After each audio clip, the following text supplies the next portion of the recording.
Welcome to the flip side. Well, it looks like we have another trip planned to South Korea.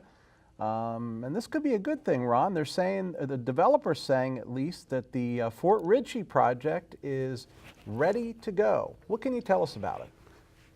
I think they're looking at it at a different angle now. They're maybe looking at it for a total purchase of the land minus the community You're right. center. The community center stays in there. the control of the county, correct? I've been a fan of it. What I'm not a fan of is how this whole thing has been carried out from the former county administrator till now, where the former county administrator became really involved in the project, has been involved in the project, actually has been a spokesperson many times for the JBLI group. I just think there should be far more transparency in how this whole thing is being carried out. And I don't see the transparency that comforts me. The proprietary information that the former county administrator has in his ability to deal with that project up there, to me, gives one leg up to JBLI and the South Korean group. Okay. So I'm going to play devil's advocate, and I'm not suggesting I feel this way, but I'm going to ask the question anyway. Efforts heretofore to redevelop this land have failed, frankly. I know that there was a group that worked on trying to find suitable tenants. We actually had sold it at one point to a business development center that we ended up then taking it back. How does that leg up for JBLI? How does that harm the county? Doesn't harm the county. It's called transparency. Okay. It's making sure that everything is. I've heard dispersions cast on the commissioners and staff for things that they've done. I've heard counteractions go back to the Cascade JBLI group.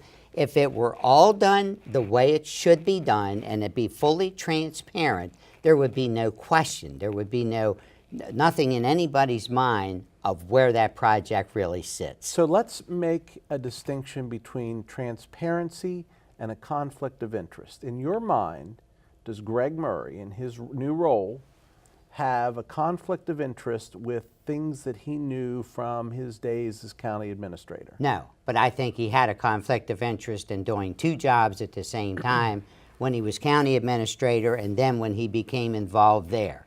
I think that should have been open. I think people should understand it. They don't understand it today. It's not printed today of how that project started in 2015 and how it was kept alive. Has Greg Murray done a good job keeping it together? Well, we haven't had a groundbreaking. We haven't had a ribbon cutting. Is there anything that's being done that nothing's being done before an election? Is it a way to hold things off until after an election? There's just too many political points being scored, but not knowing what the real issue is up at Cascade. There were local developers asked to go up to look at that project back a couple of years ago. One local developer wanted to build a housing complex up there, a major type housing complex. A couple of commissioners knew about it. The county administrator, former county administrator, knew about it, but nothing was ever done. And a couple of weeks ago, what was the talk? The talk was that the private sector should be offered the opportunity. A private sector was called in by a previous board chair of the Penmar Development Corporation and a vice chair. They talked, a local developer wanted to do it. It never went anywhere. So it's just too many things that are not just coincidental that should have been brought out in the open so you know exactly, here it is, this is a project. Greg Murray's there now, fine. I'm glad to see Greg there. He's a very intelligent individual. But the way it phased in since 2015, I think has a lot to be desired. So I'm seeing more names from the state of Maryland being associated with this project. Bill Wyville, for example. What is the state connection now, and has it expanded? Well, the state connection, the state actually approved the Penmar Development Corporation Board. They approved the law that allowed PEMR to be established. Delegate Wyville's point was that if something went wrong and the county wanted to give it back, who would they give it to? There was no PEMR Development Corporation. He was the lone vote in the legislature that voted against banning or doing away with that the law that allowed PEMR to be in existence. He voted against that. The point is, why would the county want to give it away? Mothball the place and let it sit. So, but that's what the whole thing. But he's now involved. He's going to South Korea at his own expense and at the state of Maryland's, or not state of Maryland, but as the South Korean government expense. Delegate Wyville will do a good job. He's a good, forward, honest individual. He'll be going back over with Greg Murray. This will be Greg Murray's, every time that there's been an official go, Greg Murray has gone. And I'm sure that they will come back this time with maybe with an opportunity to sell the land. I wouldn't sell that place for less than $7 to $9 million to somebody from South Korea. So from a trip cost perspective, my understanding is that there are no county officials that are planned to make the trip. JGBLI will be there. Delegate Bill Wyville, former Washington County Administrator Greg Murray, and a few contractors, which are unnamed at this point. And the ticket and hotel accommodations for Wyville and Murray are being paid for, as I understand it, by the Korean government. And some of the incidental expenses by them personally. Correct. So again, from a let's move it forward perspective, do you think this is a step in the right direction? Yes. Okay. From a development perspective, they're talking about work to develop the infrastructure alone could be $200 million.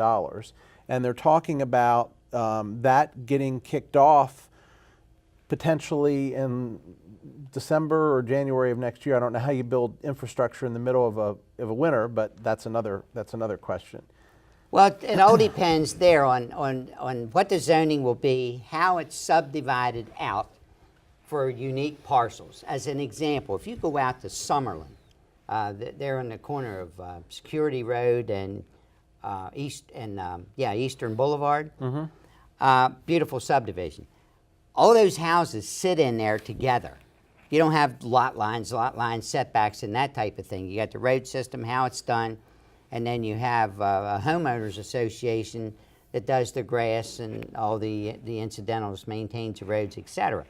Something like that could be set in to the Cascade area and be taken care of, and not have all of those problems with the streets, the setback on streets, being able to maximize the use of it.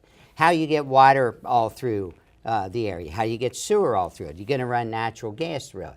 That's all got to be brought in. So I can see with 580 plus acres, how much of an issue that will be. So you're saying the planning process will probably take us through the winter where we can't construct, and then hopefully we start constructing in the spring. I would hope by now there's been the planning process has already been started by them and by others. I mean, that place, I was on the BRAC commission just about the time I went out of being a county commissioner in '98. We actually went to Boston as part of the BRAC commission. Jim LaFleur, who was the previous Colonel. Commander Right. there on post, we went up with a couple, a Spigler gentleman and a couple other folks, and was part of that BRAC commission base realignment and how, Cascade Fort Ritchie would be dealt with. And that's been a long time. So there's a lot of things that's happened, but it's positive. Role Models USA was an academy that was going to be there. They had a commandant that created a lot of problems, and then got the residents there all upset. We had the International Institute of Masonry, which built the 5-arch stone bridge at Snook Park that now has the Army, Navy, Air Force, Marines, and Coast Guard in those 5 arches as the 5 branches of the military. The International Institute of Masonry, which Paul Sarbanes brought here from up in the New England states, they built that for free of cost. Got the stone and everything. So there was a lot of things that happened, but it was never pulled off. And I'm not sure just why it was never pulled off. So there's also been talk, especially among the county commissioners, or some of them, about the thought process of a memorandum of understanding versus a contract. And Jeff Klein, who I thought asked a particularly relevant and pointed question, asked County Administrator Slocum, is this to do another memorandum of understanding, or is this for a contract? And both sides, I think both Rob Slocum and also the Korean team said this is for a contract. What are your hopes that this contract, do you see this contract happening at this point? What do you think the writing on the wall is? I think once you get the election out and get new people running county government and get some of the crazy stuff that's been going on, which is political, in my opinion, I think you'll find people working together to pull it off. It was said at one time when the county changed administrators that the Maryland Theater Project, wouldn't happen. Well, the Maryland Theater Project is happening. There was a lot of good planning that was made, and current planning, good planning it's made. And when you have everybody doing things for the right reason, a lot of things can happen in a positive way. But we do not need the politics of personal destruction to become involved in this whole process. And that's all the time we have on that. We hope you will stay with us, though, because coming up next, Peter Francho, Controller of the State of Maryland, his opponent in this upcoming election is crying foul over Controller coins.